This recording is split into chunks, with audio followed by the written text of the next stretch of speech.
no one wishes to be anxious, just ask them. If somebody said to you, how much anxiety do you want today? It's a simple answer. None of us wants to experience anxiety. No one wants to be anxious.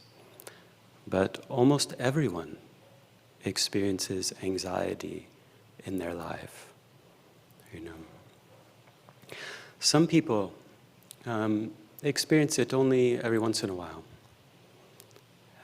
But many people, to a greater or lesser extent, experience anxiety almost every day.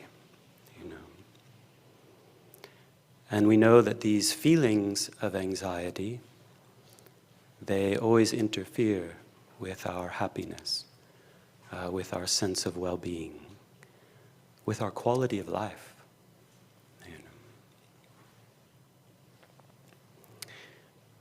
So, fortunately,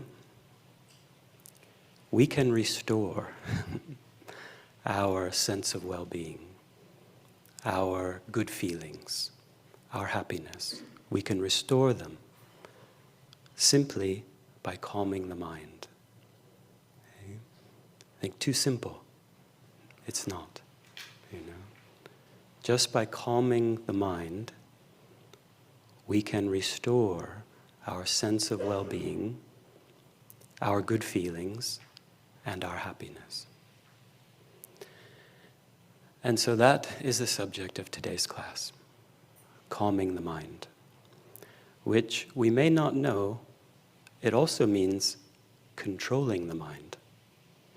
Because as we'll see, a controlled mind is a calm, peaceful mind. The breathing meditation we just did.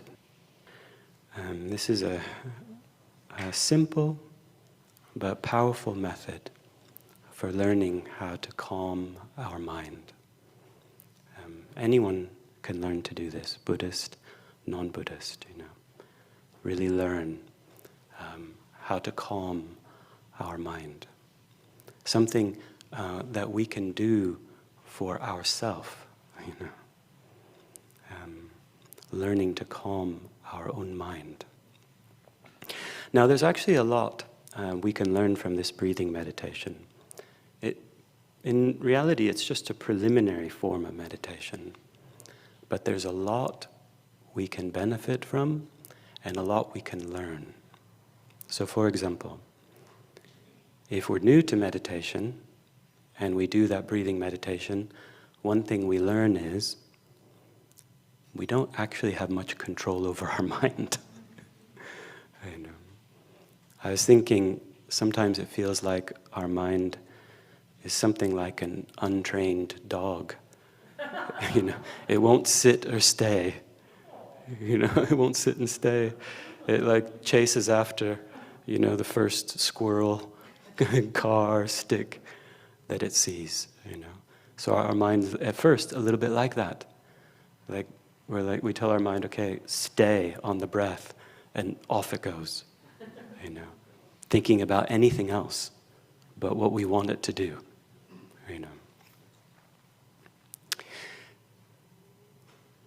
If we had complete control over our mind, which is possible through training, if we had complete control over our mind, we could keep our mind focused on that which makes it peaceful continually.